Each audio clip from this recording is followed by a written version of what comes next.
Hello students. In previous lecture we discussed about azeotropic mixture, ideal and non-ideal solution.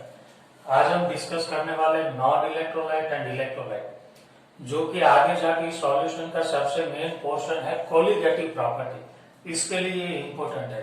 तो ये दो बातें हमें पता होनी चाहिए। नॉन इलेक्ट्रोलाइट मतलब ऐसे कंपाउंड जो इलेक्ट्रिसिटी का कंडक्शन नहीं करे, नॉन मतलब नहीं करेंगे।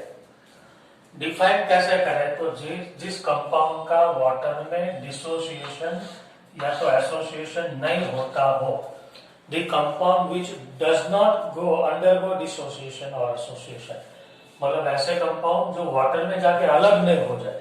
आपको पता है NaCl को वाटर में डिसोल्व करते हैं ना, तो इट अंडरगो डिसोसिएशन, ये दोनों अलग हो जाते हैं। तो अलग होना दैट इज डिसोसिएशन। जो अलग नहीं होते हैं ना, उसे हम बोलेंगे non electrolyte, which does not undergo dissociation। ऐसे कंपाउंड जो वाटर में जाके डिसोसिएट नहीं होंगे, दैट इज नॉन इलेक्ट्रोलाइट। ऐसे कंपाउंड कौन कौन से हैं? तो इस चैप्टर के लिए सबसे इंपॉर्टेंट है यूरिया NH2CONH2, ग्लूकोज और fructose same molecular formula C6H12O6 and sucrose C12H22O11। ये तीन नॉन इलेक्ट्रोलाइट है। They are very very important in this chapter. Formula और मोलर मास याद होना चाहिए।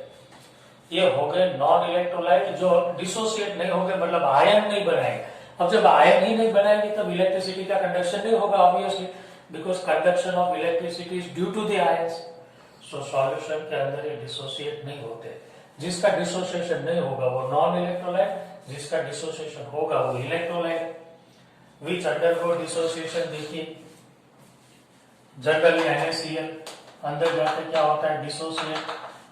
कौन डिसोसिएट हो जाता है? तो सॉल्ट जिसमें आयोनिक बॉन्ड हो वो, या तो फिर जो हाईली पोलर कोवैलेंट बॉन्ड वाले, मान लो HCl इतना पोलर है कि वाटर में जाके अलग हो जाएगा। तो जो अलग हो गए उसे हम बोलेंगे इलेक्ट्रोलाइट। अलग हो गए वो इलेक्ट्रोलाइट। और आयन बन जाएंगे, आयन बनेंगे तभी तो वो इलेक्ट्रिसिटी का कंडक्शन कर पाएंगे। That's why they are electrolyte, because they can conduct the electricity. Example, अच्छा इलेक्ट्रोलाइट में हम दो देखेंगे, डिसोसिएशन वाले और association. They are non electrolyte. Association और डिसोसिएशन वाले दोनों नॉन इलेक्ट्रोलाइट है। इसमें जनरली आयन नहीं बनेंगे, so they can not conduct the electricity, but they are non electrolyte. Dissociation किसका होगा? तो NaCl, KCl, HCl, CH3COOH। आपको पता है कि किसका डिसोसिएशन होगा? आयोनिक बॉन्ड वाले का और पोलर कोवैलेंट बॉन्ड वाले का। इसे ऐसे अलग करना है, इसे ये कंपाउंड को खास ध्यान में रखना है। ये ब्रैकेट को नहीं खोलना है, इसे ये ऐसे अलग होगा। पोटेशियम +1, ये 1 है, ये 1 यहाँ आएगा +1, और ये 4 यहाँ पे चला जाएगा, FeCl6 -4, ऐसे 4 पोटेशियम। तो ये हो गया डिसोसिएशन। और ये है एसोसिएशन वाले। कुछ कंपाउंड पानी में जाके अलग होते हैं और कुछ कंबाइन होते हैं। कंबाइन कौन होते हैं? Example, acetic acid in benzene. जब आप एसिटिक एसिड को बेंजीन में डिसॉल्व करते हैं तब अंदर जाके दो एसिटिक एसिड के मॉलिक्यूल कंबाइन हो जाते हैं। ऐसे देखिए, CH3COOH एसिटिक एसिड का फॉर्मूला तो आपको पता है, CH3COOH। ये बॉन्ड पोलर हो गए और सामने एक दूसरा एसिटिक एसिड आ गया।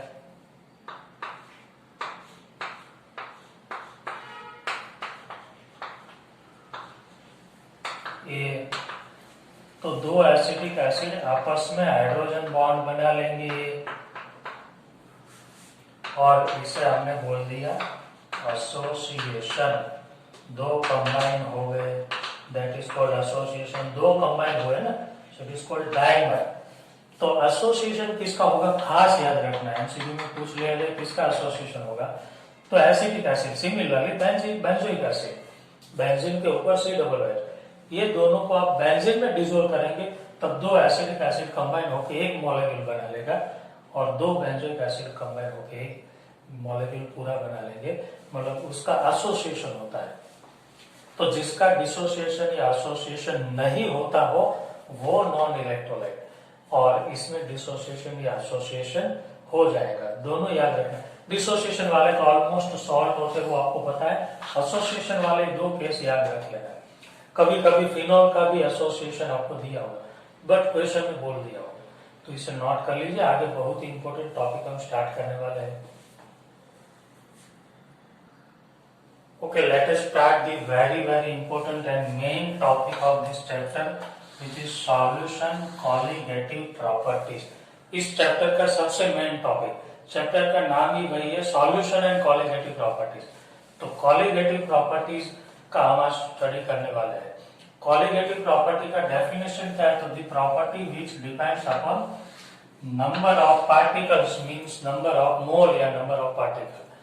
जो प्रॉपर्टी नंबर ऑफ पार्टिकल पे डिपेंड करती है उसे हम बोलेंगे सॉल्यूशन कॉलिगेटिव प्रॉपर्टी। सॉल्यूशन की जो प्रॉपर्टीज नंबर ऑफ पार्टिकल्स पे डिपेंड करती है, that is called solution colligative property. और ऐसी 4 कॉलिगेटिव प्रॉपर्टी का हमें इस चैप्टर में स्टडी करना है, that is relative lowering in vapour pressure, second elevation in boiling point, third depression in freezing point and fourth osmotic pressure. 4 colligative property का इस चैप्टर में हम स्टडी करेंगे। इसमें से ये तो आपका ऑलमोस्ट हो चुका है, Raoult law for solid plus liquid, that is relative lowering in vapour pressure. इस सबका स्टडी करने के लिए पॉइंट आपको सबसे अच्छे से याद होना चाहिए, that is vapour pressure. Vapour pressure यदि पता है, आप अगले इसके पहले या इसके पहले के वीडियो में देख सकते हैं कि वेपर प्रेशर क्या होगा। पूरा एक video vapour pressure and boiling point पे है। वेपर प्रेशर पे 4 प्रॉपर्टी को हम डिफाइन करेंगे, दे आर वेरी इंपॉर्टेंट। और ये 4 प्रॉपर्टी कहाँ काम में आई, आपका पूरा चैप्टर इसके बेस पे है। तो application of this colligative property to determine the molar mass of unknown substance। किसी अननोन कंपाउंड का मोलर मास फाइंड करने के लिए एक कॉलिगेटिव प्रॉपर्टी जो 4 है इसका हम यूज कर सकते हैं। So there are 4 colligative property. एक एक करके हम सबको डिटेल में स्टडी करेंगे। काइंडली पहले आप इसे नोट कर लीजिए। Okay, so let us start the first colligative property, relative lowering in vapor pressure, जो आप ऑलरेडी स्टडी कर चुके हैं, the Raoult law for solid, solute and liquid solid. अब देखिए वेपर प्रेशर बहुत इंपॉर्टेंट है। मैंने आपको पहले बोला कि 4 कॉलिगेटिव प्रॉपर्टी का स्टडी करने के लिए वेपर प्रेशर अच्छे से याद होना चाहिए। वेपर प्रेशर को हमने क्या डिफाइन किया था कि मान लो यहाँ पे एक लिक्विड है, लिक्विड वाटर है और उसके ऊपर उसकी वेपर है। ये जो वेपर यहाँ पे प्रेशर लगा के इक्विलिब्रियम पे, उसे हम बोलेंगे वेपर प्रेशर। ये जो प्रेशर लगता है उसे हम बोलेंगे वेपर प्रेशर ऑफ लिक्विड। और ये वेपर प्रेशर को हमने सिंबल दिया था P0। अब जैसे ही मैं इसमें सॉलिड डिसॉल्व करता हूँ, सॉलिड मतलब नॉन वॉलेटाइल सॉलिड, वैसे ही आपने क्या देखा था कि ये सरफेस पे कुछ मॉलिक्यूल्स सॉलिड के भी आने लगेंगे। देखिए यहाँ पे सॉलिड आ गया, ये सॉलिड है। अब सॉलिड के आने से वेपर ना सॉल्यूशन, सॉलिड के आने से वेपर कम बनने लगे।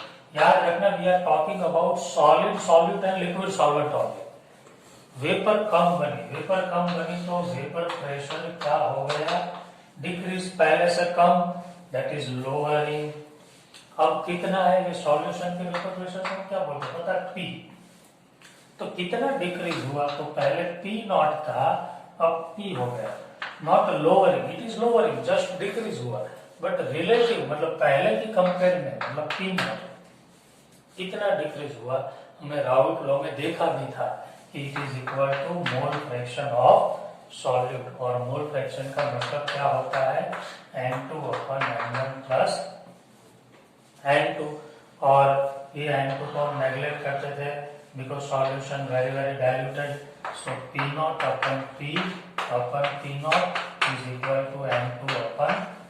और आपको तो पता है कि N2 मतलब weight upon molar mass, N1 weight upon molar mass.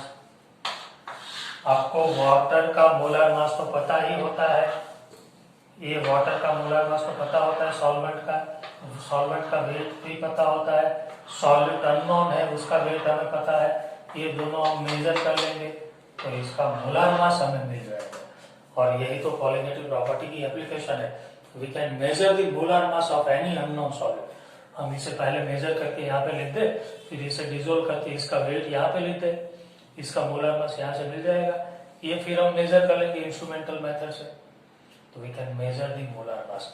तो क्या हुआ देखिए, इफ सॉलिड मतलब non volatile solute is dissolved in liquid solvent. Liquid means volatile solvent. Then vapor pressure decreases. और वो डिक्रीज होगा उसे हम बोलते हैं लोअरिंग ऑफ वेपर प्रेशर। कितना डिक्रीज होगा it depends upon number of particle. Vapour pressure decrease होगा बट कितना होगा it depends upon number of particle, और इसीलिए तो हम इसे कॉलिगेटिव प्रॉपर्टी बोलते हैं। क्लियर हो गया? तो जब जब सॉल्यूशन बनेगा तब वेपर प्रेशर डिक्रीज होगा, कितना, तो इतना, ये कितना है तो नंबर ऑफ पार्टिकल जितना, नंबर ऑफ मोल जितना। इस फॉर्मूला को लेके हम न्यूमेरिकल सॉल्व करेंगे। तो खास ध्यान रखना, आपको कोई पूरा एक्सप्लेनेशन नहीं पूछेगा, एक बात याद रखनी है, सॉल्वेंट में सॉल्वेंट डिसॉल्व कर दिया, वेपर प्रेशर डिक्रीज, कितना, तो ये इसका फॉर्मूला है। Clear? It is first colligative property, इसे आप नोट कर लीजिए।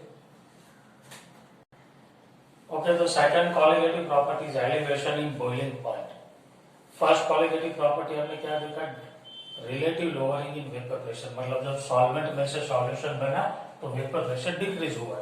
अब जब सॉल्वेंट में से सॉल्यूशन बनेगा तब बॉइलिंग पॉइंट इंक्रीज होगा। एलिवेशन मतलब इंक्रीज होना, लोअरिंग मतलब डिक्रीज होना, तो एलिवेशन इन बॉइलिंग पॉइंट मतलब बॉइलिंग पॉइंट इंक्रीज होगा। सबसे पहले बॉइलिंग पॉइंट की डेफिनेशन क्या हमने आगे देखा है वीडियो में, vapour pressure and boiling point, the temperature at which minimum temperature at which vapor pressure becomes equal to atmospheric pressure। Solution या सॉल्वेंट का वेपर प्रेशर एटमॉस्फेयर के प्रेशर जितना होगा उसी टेम्परेचर को हम क्या बोलते हैं, बॉइलिंग पॉइंट। नाउ देखिए, when non volatile solute is dissolved in volatile solvent, मतलब हम यदि सॉलिड सॉल्यूट को लिक्विड सॉल्वेंट में डिसॉल्व करेंगे तो बॉइलिंग पॉइंट क्या होगा, इंक्रीज, और उसे हम बोलेंगे elevation in boiling point. Solid कैसा है, सॉलिड। अब देखिए ऐसा क्यों होता है, ये जो है वो सॉल्वेंट है और ये सॉल्यूशन है। मान लो सॉल्वेंट का बॉइलिंग पॉइंट को हम नाम दे देते T nought B। T means temperature, B means boiling, not मतलब इनिशियल। सॉल्वेंट का मान लो वो 100 डिग्री सेल्सियस है। जैसे ही आपने उसमें सॉलिड डिसॉल्व किया ना, सॉलिड उसका बॉइलिंग पॉइंट चेंज होकर 102 हो गए, मान लो इंक्रीज हुआ। क्यों इंक्रीज हुआ, देखिए बॉइलिंग पॉइंट का मतलब क्या होता है, एटमॉस्फेयर का प्रेशर और वेपर प्रेशर क्या होना चाहिए, इक्वल। अब आपको तो पता है जैसे ही सॉल्यूट डिसॉल्व करेंगे वेपर प्रेशर क्या होगा, डिक्रीज, क्योंकि सॉलिड के आने से वेपर कम बनती है ना, तो वेपर प्रेशर डिक्रीज। तो अब देखिए किसका वेपर प्रेशर ज्यादा है, इधर वेपर प्रेशर मान लो ये जो है वेपर प्रेशर 0.8 एटमॉस्फेयर है, और इधर मान लो वेपर प्रेशर, इसका वेपर प्रेशर मान लो 0.4 हो गया, क्योंकि सॉल्यूट आया, वेपर प्रेशर डिक्रीज। अब आप सोचो बॉईल करना है तो इस वेपर प्रेशर को कहां तक ले जाना है, यहां तक, और इसे यहां तक, मतलब एटमॉस्फेयर का प्रेशर तक। तो इसे ले जाने में कम हीट देनी होगी, जल्दी चला जाएगा, इसे थोड़ी ज्यादा हीट देनी होगी, मतलब इसे ज्यादा हीट किया देखिए, और इसीलिए बॉइलिंग पॉइंट क्या हो गया, इंक्रीज। इसका मतलब सॉल्वेंट में से सॉल्यूशन बनता है तो वेपर प्रेशर कम तो बॉइलिंग पॉइंट ज्यादा, ऑब्वियसली। तो it is increase in boiling point which is called delta TB। Boiling point क्या हो गया, इंक्रीज, कितना, तो 102 हुआ, और पहले कितना था, T नॉट B जितना। That is elevation in boiling point. Clear हो गया? जब जब सॉल्वेंट में हम सॉलिड डिसॉल्व करेंगे सॉलिड, तो उसका बॉइलिंग पॉइंट ऑलवेज क्या हो जाएगा? इंक्रीज हो जाएगा। That is elevation in boiling point. आइए हम इसे ग्राफ से समझने की कोशिश करते हैं। मान लो मैं आपको एक ग्राफ बना के यहाँ पे दूं कि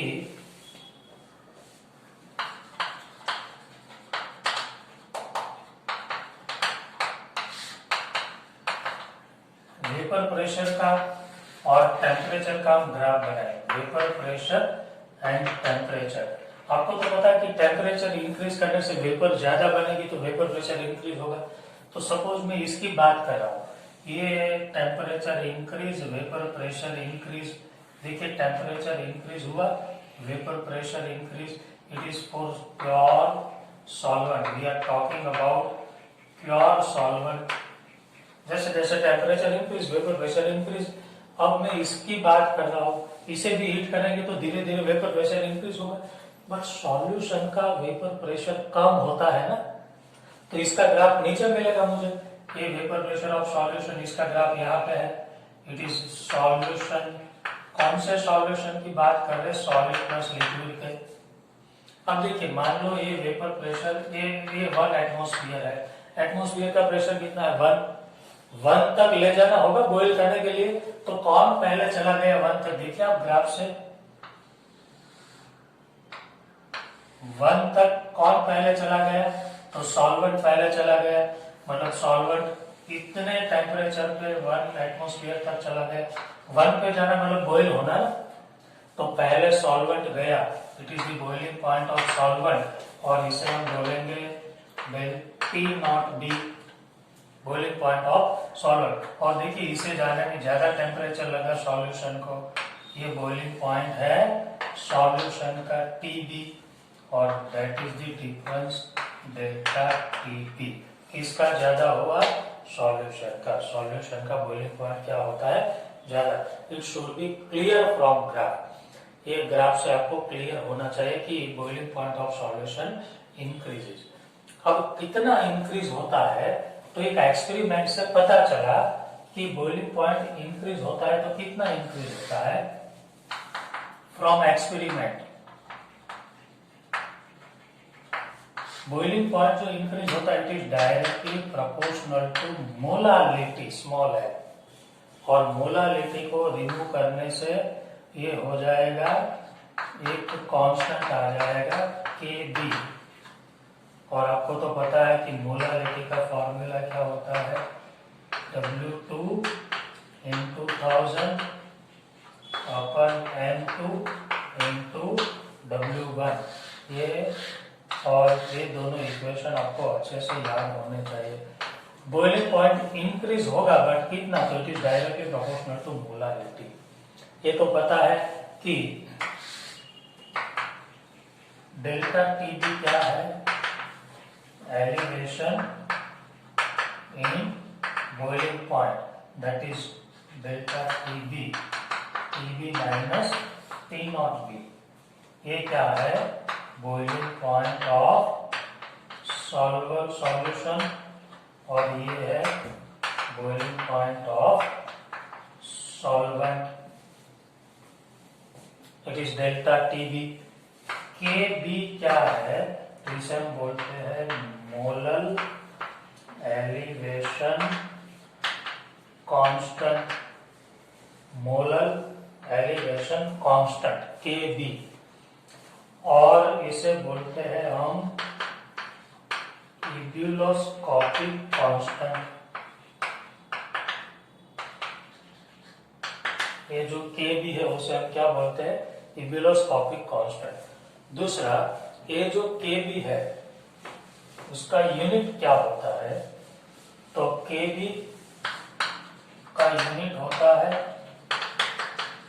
केल्विन किलोग्राम पर मोल। यहां से देख लीजिए ना, Kb को सब्जेक्ट बना दीजिए, मोलालिटी यहाँ पे आ जाएगी। ये केल्विन, मोलालिटी मतलब मोल पर किलोग्राम, तो इसका यूनिट हो गया kelvin kilogram per mole. And last and important, Kb की value depends upon the solvent not solute. Solvent change तो Kb change. It depends upon solvent not solvent. Temperature पे depend कर सकता है बट सॉल्वेंट पे नहीं, it does not depend upon solvent. अच्छा, KB की वैल्यू कैसे मिलेगी? तो मुझे यदि केबी को डिफाइन करना है तो आप यहाँ पे देख सकते हैं कि यदि मोलालिटी 1 हो इसकी, तो इसका जो डेल्टा टीबी है वही केबी हो गया। इसकी मोलालिटी में 1 रख दो, फिर उसका बॉइलिंग पॉइंट मेजर करके डेल्टा टीबी निकाल लो, तो केबी मुझे मिल गया। तो केबी का मतलब क्या है? Elevation in boiling point. K B is equal to the elevation in boiling point if 1 mole solute is dissolved in 1 kilogram solvent। 1 mole solute को आप 1 किलोग्राम सॉल्वेंट में डिसोल्व करेंगे तो मोलालिटी 1 होगी, और मोलालिटी 1 तो केबी क्या होगा? तो KB is equal to elevation in boiling point. So it is second colligative property. जब जब सॉल्वेंट में सॉल्यूट डिसोल्व कर देंगे ना सॉलिड, तो इसका बॉइलिंग पॉइंट क्या हो जाएगा? इंक्रीज। कितना इंक्रीज होगा?